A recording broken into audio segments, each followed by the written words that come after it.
সকল কিছু পর্যালোচনা করে আমাদের যে মাননীয় আজকের যে প্রধানমন্ত্রী, আমাদের যে সরকার প্রধান, উনি নির্বাচনী ইশতেহারেও আমাদের যে দাবির প্রতি সমর্থন জানিয়ে একত্রতা ঘোষণা করে ওদিন ওনার নির্বাচনী ইশতেহারেও এটা ঘোষণা করেছিলেন। আমরা অত্যন্ত আন্দোলিত এবং অভিভূত হয়েছিলাম 2027-26 সালের যে অর্থ বছরে মাননীয় অর্থমন্ত্রী মহোদয় উনি গত বাজেটে আমাদেরকে বলেছেন যে আমাদের সরকার বাহাদুর আমাদেরকে নবম পে স্কেল খুব দ্রুতই বাস্তবায়ন করবেন এবং এটার জন্য অর্থ বরাদ্দ রেখেছেন। আমরা সরকারকে কয়েকবারই আমাদের দাবি আদায় ঐক্য পরিষদের নেতৃত্বে বারবার ওনার পদক্ষেপের জন্য আমরা সাধুবাদ এবং অভিনন্দন জানিয়েছিলাম। প্রিয় নেতৃবৃন্দ, আজকে এমন একটা সময় এসেছে, এই সময়ের মাধ্যমে আপনারা বিভিন্ন বক্তার বক্তব্য থেকেই শুনেছেন যে সরকারি কর্মচারীরা ভালো নেই। এই কথাটা তো আমি বারবারই বলি যে এটা ভালো নেই, সরকারি কর্মচারীরা ভালো নেই। এই অবস্থা থেকে সরকার বাহাদুর খুব দ্রুত আমাদেরকে এই প্রজ্ঞাপনটা যদি দিয়ে দেন, এই যে দাবি আদায় ঐক্য পরিষদের নেতৃত্বে আমরা 22.5 লক্ষ সরকারি কর্মচারী, আমরা এই সরকারের সার্বিক সহযোগিতার জন্য আমরা দুহাত বাড়িয়ে উদ্গৃহীত হয়ে আছি। আমরা আজকে দাবি আদায় ঐক্য পরিষদ থেকে এই সরকারকে কথা দিচ্ছি, আমরা যেহেতু সরকারের একটা পার্ট, সুতরাং আমরা দুর্নীতিকে না বলবো এবং দুর্নীতি হতে আমরা সরকারি কর্মচারীরা দিব না। এই অবস্থায় আপনি সরকারের যেহেতু প্রধান এবং মাননীয় প্রধানমন্ত্রী অর্থ বাহাদুর, মাননীয় অর্থমন্ত্রী, আপনি খুব দ্রুত আমাদের এই নবম পে স্কেলের যে প্রজ্ঞাপন জারি করে আমাদের এই 22.5 লক্ষ সরকারি কর্মচারীদের যে আশা আকাঙ্ক্ষার ব্যত্যয় ঘটাবেন। সম্মানিত ভাইরা আমার, আপনারা শুনেছেন যে আমাদের যে সম্মানিত মুখ্য সমন্বয়ক জনাব ওয়ারেস আলী এবং আমাদের যে প্রধান সমন্বয়ক জনাব এম এ হান্নান, উনি বলেছেন যে 22 তারিখ আমাদের প্রতিনিধি সম্মেলন হবে জাতীয় প্রেস ক্লাবে।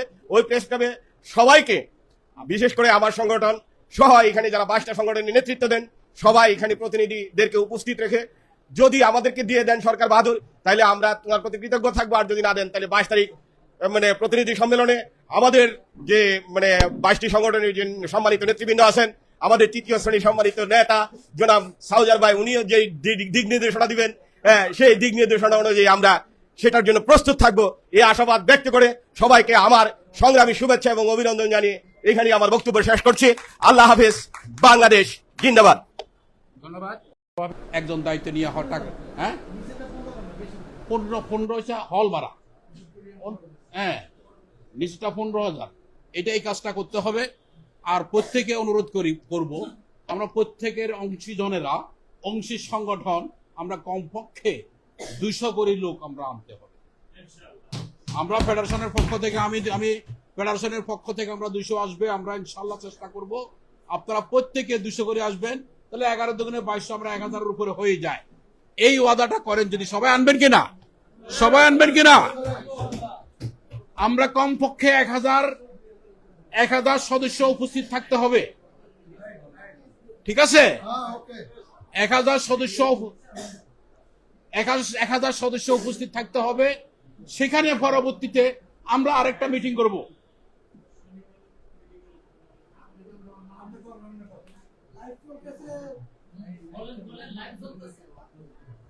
প্রিয় ভাইরা, কথা শেষ, আমার এখানে কথা শেষ। এই মুহূর্তে 15,000 টাকা আমাদের যে কোনো একজন মুরব্বীর কাছে আমরা সবাই মিলে দিব। সবাই মিলে দিব। কালকে সকালে হল পাওয়ার সাথে সাথে রিসিটটা প্রকাশ করতে হবে, কখন কটায় মেডিকেলের প্রশ্ন আসছে, শনিবারে সকালে মেডিকেল খোলা, তাহলে আমরা 3টাও দিতে পারি। হবে কিনা এটা আলোচনার বিষয়। ঠিক আছে, আর কোনো কথা নয়। প্রত্যেক সংগঠন 200 করে কমপক্ষে সেখানে একটা মহাসমাবেশের মতো অবস্থান সৃষ্টি হয়। সেই প্রতিনিধি সভা আমাদের দরকার। এই প্রতিনিধি সভায় বুঝিয়ে দিবে সেইখানে কি কর্মসূচি হবে। যদি সেদিন কর্মসূচি দিতে হয়, লাগাতার কর্মসূচি দিতে হবে। টেকনাফ থেকে তেতুলিয়া আমাদের কর্মবিরতি দিতে হবে। কর্মবিরতি দিলে সারা বাংলাদেশে অফিস লক হয়ে যাবে, সারা বাংলাদেশে অফিস অচল হয়ে যাবে। কিভাবে আমাদের পে স্কেলের গেজেট প্রকাশ করতে হয় সেই কর্মসূচির মাধ্যমে আমরা প্রকাশ করতে চাই ইনশাআল্লাহ। সবাইকে ধন্যবাদ। আসসালামু আলাইকুম ওয়া রাহমাতুল্লাহ। বাংলাদেশ জিন্দাবাদ। এবং একটা প্ল্যাটফর্মে আমরা প্রায় 22টি সংগঠন দাবি আদায় ঐক্য পরিষদের নেতৃত্বে জনাব ওয়ারেস আলী সাহেবের নেতৃত্বে আমরা ঐক্যবদ্ধ ছিলাম, এখনো আছি। এই অবস্থায় আমাদের বহুল আকাঙ্ক্ষিত যে আমাদের 5 দফা 7 দফা কর্মসূচি ছিল, এটা বিভিন্ন সময়ে আপনারা যে সাংবাদিক আছেন, আপনাদের সাংবাদিকদের মাধ্যমে আমরা লিখিতভাবে এবং বিভিন্ন প্রেস কনফারেন্সে গোয়েন্দা সংস্থার মাধ্যমে আমরা এটা উপস্থাপন করার চেষ্টা করেছি। সকল কিছু পর্যালোচনা করে আমাদের যে মাননীয় আজকের যে প্রধানমন্ত্রী, আমাদের যে সরকার প্রধান, উনি নির্বাচনী ইশতেহারেও আমাদের যে দাবির প্রতি সমর্থন জানিয়ে একত্রতা ঘোষণা করে ওদিন ওনার নির্বাচনী ইশতেহারেও এটা ঘোষণা করেছিলেন। আমরা অত্যন্ত আন্দোলিত এবং অভিভূত হয়েছিলাম 2027-26 সালের যে অর্থ বছরে মাননীয় অর্থমন্ত্রী মহোদয় উনি গত বাজেটে আমাদেরকে বলেছেন যে আমাদের সরকার বাহাদুর আমাদেরকে নবম পে স্কেল খুব দ্রুতই বাস্তবায়ন করবেন এবং এটার জন্য অর্থ বরাদ্দ রেখেছেন।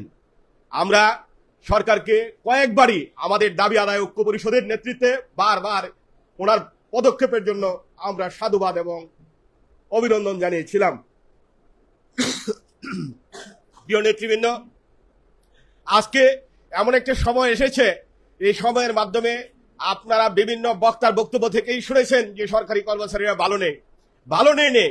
এই কথাটা তো আমি বারবারই বলি যে এটা ভালো নেই, সরকারি কর্মচারীরা ভালো নেই। এই অবস্থা থেকে সরকার বাহাদুর খুব দ্রুত আমাদেরকে এই প্রজ্ঞাপনটা যদি দিয়ে দেন, এই যে দাবি আদায় ঐক্য পরিষদের নেতৃত্বে আমরা 22.5 লক্ষ সরকারি কর্মচারী, আমরা এই সরকারের সার্বিক সহযোগিতার জন্য আমরা দুহাত বাড়িয়ে উদ্দীলিত হয়ে আছি।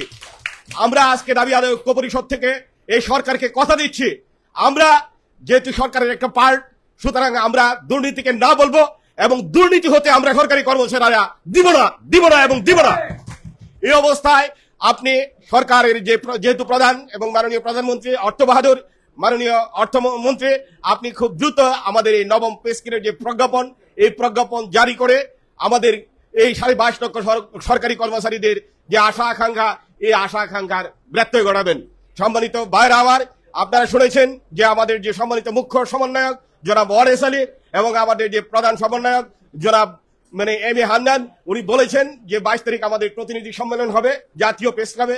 ওই প্রেস ক্লাবে সবাইকে, বিশেষ করে আমার সংগঠন সহ এখানে যারা 22টা সংগঠনের নেতৃত্ব দেন, সবাই এখানে প্রতিনিধিদেরকে উপস্থিত রেখে যদি আমাদেরকে দিয়ে দেন সরকার বাহাদুর, তাহলে আমরা তোমার প্রতি কৃতজ্ঞ থাকবো। আর যদি না দেন তাহলে 22 তারিখ প্রতিনিধি সম্মেলনে আমাদের যে 22টি সংগঠনের যে সম্মানিত নেতৃবৃন্দ আছেন, আমাদের তৃতীয় শ্রেণীর সম্মানিত নেতা জনাব সাউজার ভাই, উনিও যে দিক নির্দেশনা দিবেন, সেই দিক নির্দেশনা অনুযায়ী আমরা সেটার জন্য প্রস্তুত থাকবো। এই আশাবাদ ব্যক্ত করে সবাইকে আমার সংগ্রামী শুভেচ্ছা এবং অভিনন্দন জানিয়ে এখানে আমার বক্তব্য শেষ করছি। আল্লাহ হাফেজ। বাংলাদেশ জিন্দাবাদ।